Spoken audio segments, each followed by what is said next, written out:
know who it is? You know what it is, man. It's another episode of Big June Sports Talk, man.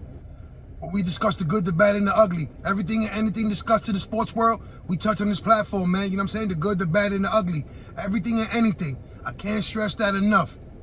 As you already know, it's your boy Big June. And you know, I just dropped the episode last week, trying to stay more consistent and, you know, give y'all some as far as what's going on in the sports world, whether it's current events, past news, the good, the bad, and the ugly. Whether it's anything associated with a certain league, topic, sports team, sports figure, whatever the case might be. You know what it is? Your boy June, he on it. So, you know, the other day, I'm going through YouTube and I'm just looking at some of these old NBA games. And shout out to Darius Miles and Quentin Richardson and that old Los Angeles Clippers team. Maurice Taylor, you know, Lorenzen Wright, rest in peace. And a couple of other stars over there that, you know, that success never came into fruition as far as that young squad collectively, you know, being brought together, right? In the early days of the Clippers. So now, you know, as I mentioned right now, you know, Lorenzen Wright. And, you know, you can find some of his story on A&E. I think they had a special on it. And, you know, it was just like, wow. Everything started coming back to me for a second, right? Like, I remember him getting drafted. You know, didn't have the impact as far as the career-wise he wanted. But he did play 13 seasons in the NBA. And before I get into all the numbers and all that, and give you details and events that led to this death, obviously you already know what this episode is leaning towards. So, you know, before I give you the numbers, not really the numbers, more of events and details surrounding Lorenzen Wright's death and all the parties involved in it, you know, I'm gonna tell y'all to hit that like button, hit that subscribe button, man. And you know, let's make one thing clear before I start this episode, man. As you can see the shirt, it says Florida for Jesus, man. And you know, I'm not ashamed to say that I need the Lord in my life every day, you know, twice on Sunday. But it is what it is. And for some of y'all lost, hopefully y'all find y'all way. The Lord is always there, with open arms, waiting for y'all. So, you know, I'm not trying to get all political and religious and all that. I'm not. But what I will say is, your man Big June, he's not ashamed to say that he loves the Lord and he needs the Lord in his life. And a lot of you do. Trust me. But, you know, it is what it is, and that's a different topic, a whole different story, a whole different scenario. But what we do here is sports. So what I'm going to do is I'm continue to do what I do. Like I said in prior episodes, you know, Big June Sports Talk, it's like /ESPN /Court TV, Criminal Court TV. Because, you know, the good, the bad, and the ugly. Now, when it comes to this story in particular, Lorenzen Wright, yeah, it started off good. A young man fulfilling his dream, reaching the NBA, able to provide for his family. You know, then it got bad. You know, he got a divorce from his wife, away from his kids. And ultimately, it got ugly. It got ugly. And, you know, there's certain things that, as I read it and I get into it, it's just crazy when you come to think about how this man lost his life and who was involved. And actually, who were the people who took his life. And I'm going to get into that, man. Well, you know,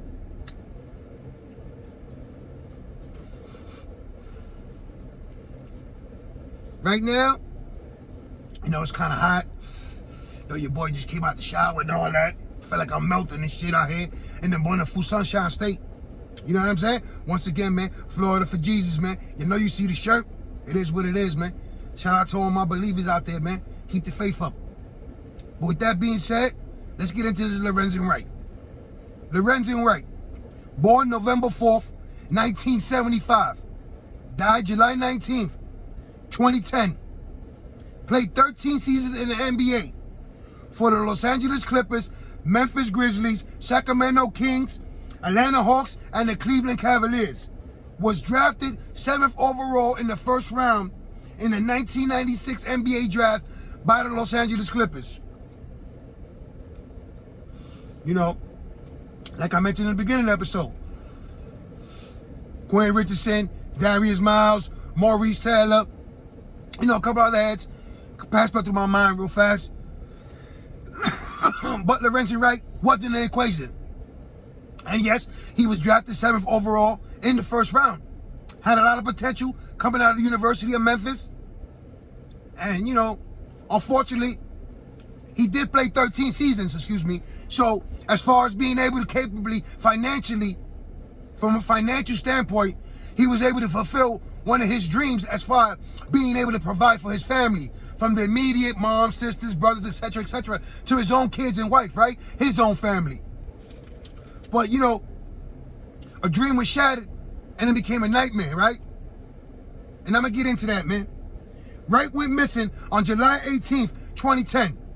And his body was found 10 days later, having been shot to death. All right, let me slow it down for a second. So he went missing July 18th, 2010. 10 days later, his body was discovered. But it said he was shot to death. Multiple shot wounds, right? Now, this is where things start getting a little tricky. So, you know, bear with me as I go through this, right? 7 years after his death, Wright's ex-wife, Shara Wright Robinson, was charged with facilitating his murder. A year and a half later, she pled guilty. All right, so let me slow that down once again.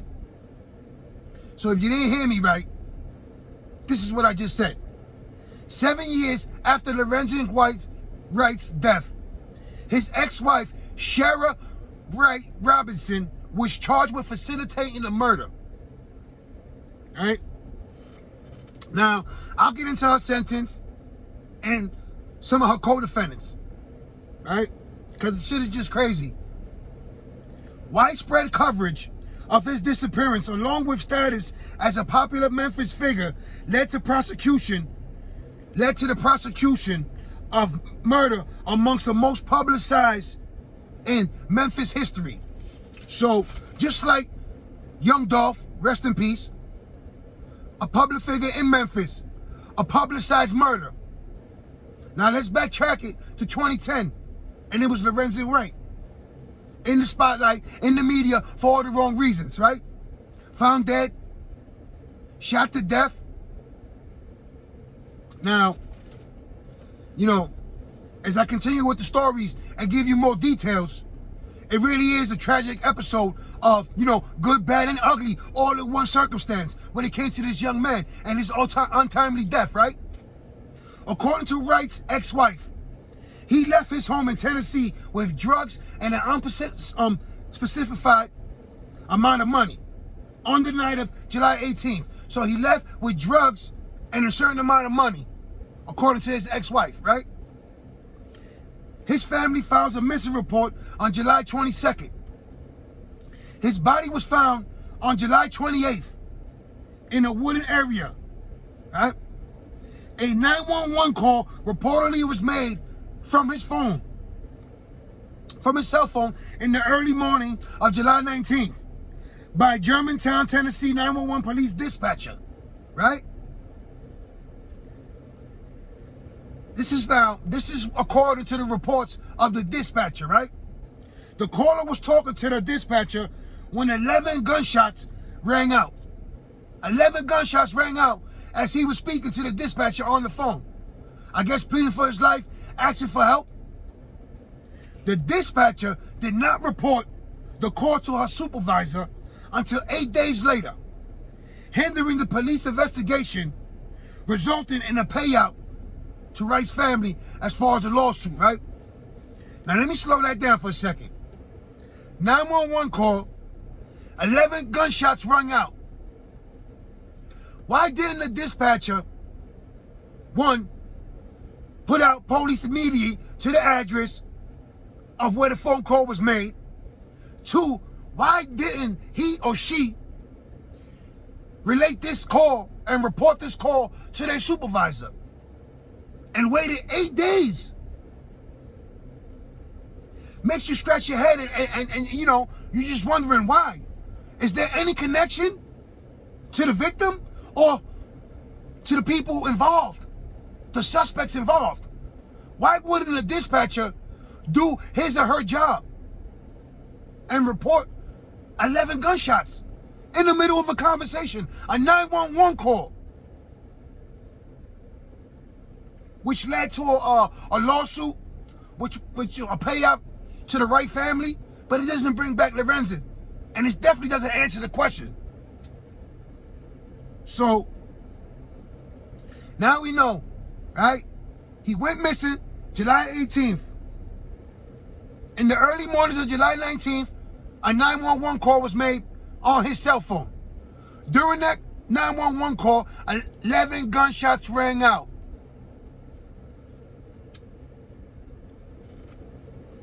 You would think a dispatcher would report 11 gunshots being rung out in the middle of a conversation. But that wasn't the case, now was it? So, you know, 7 years in between the investigation. The dispatcher hindering the police investigation as far as the 911 call and the report or the lack of a report to the supervisor.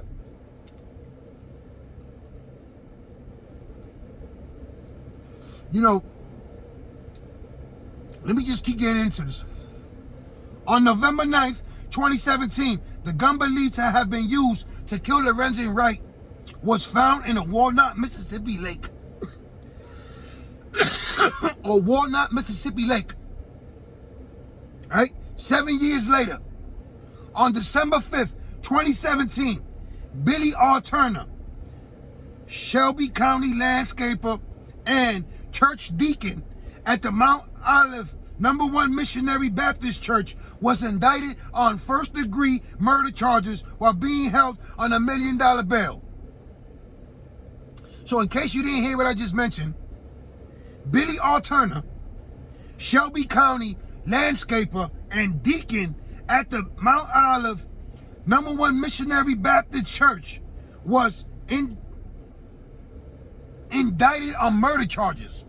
So now, you have an ex-wife, you have a deacon involved in the plot of Lorenzen Wright.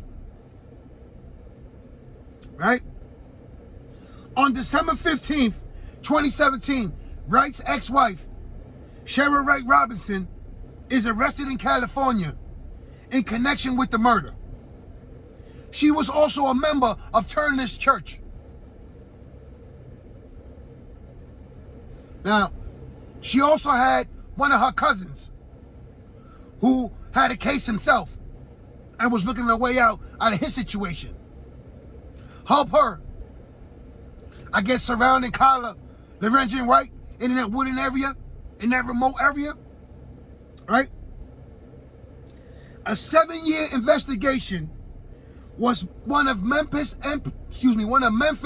PD's high-profile unsolved cases, right? On July 29th, 2019, Wright Robinson pled guilty to facilitating a first-degree murder and was sentenced to 30 years. So now,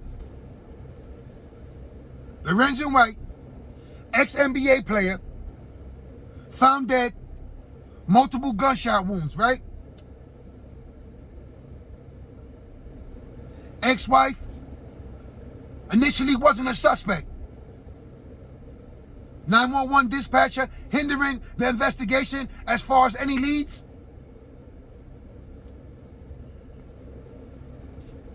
Now, this is where shit get real crazy when you start analyzing and breaking it down. Was it an insurance job, like Lorenzen mom's mom had mentioned? I mean, 13 years in the NBA. He had to be financially set, right? So, was that the clear motive for the ex-wife as far as making him disappear? Because in her report, he left the home with a certain amount of money, an unspecified amount of money, right? Excuse me if I'm babbling. But and some drugs. So that right there will tell you, as far as, you know, her story. Now, it does get wicked when you think about all the parties involved. You have an ex-wife and a deacon. Now, what was this man doing? Were they lovers? Were they having an affair while she was married to Lorenzen Wright? While he was alive? See, those are all questions that I would love to hear the answer to. And we'll probably never get the answers. But 7 years into the investigation, ex-wife living in a whole different state, living a whole different life. So, if it was indeed an insurance gig, so she definitely benefited from his death, right? Or at least she thought she did. Or she stood to, right? So now, she's sitting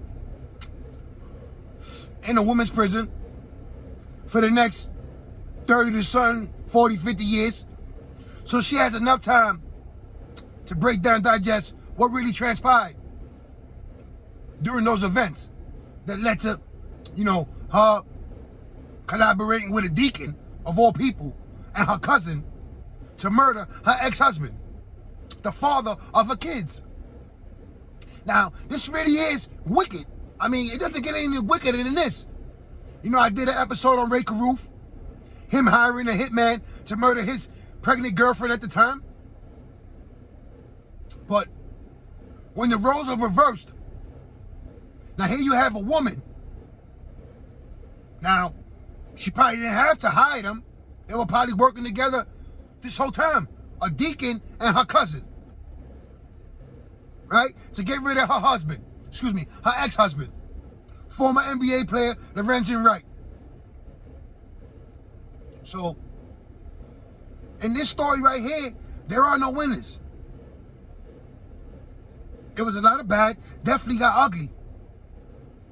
So, you know, when you try to find a silver lining or any positive out of this negative situation, you would have to feel that knowing that his killers are being held accountable and justice is being served.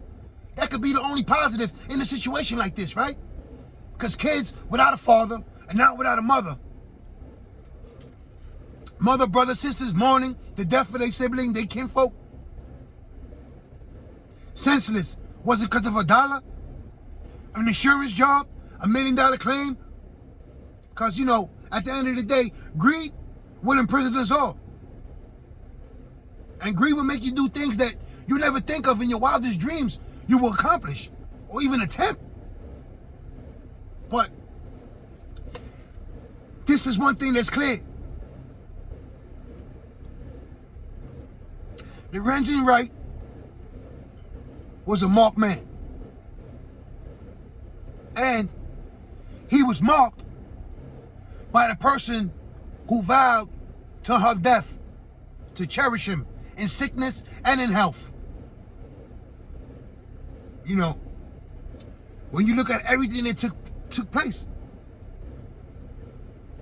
it's kind of disgusting and disappointing at the same time. And this story, 7 years in an investigation, a deacon of all people of a church involved in a senseless murder plot, a 911 dispatcher not reporting 11 gunshots in the middle of a 911 call. Like, it's just crazy.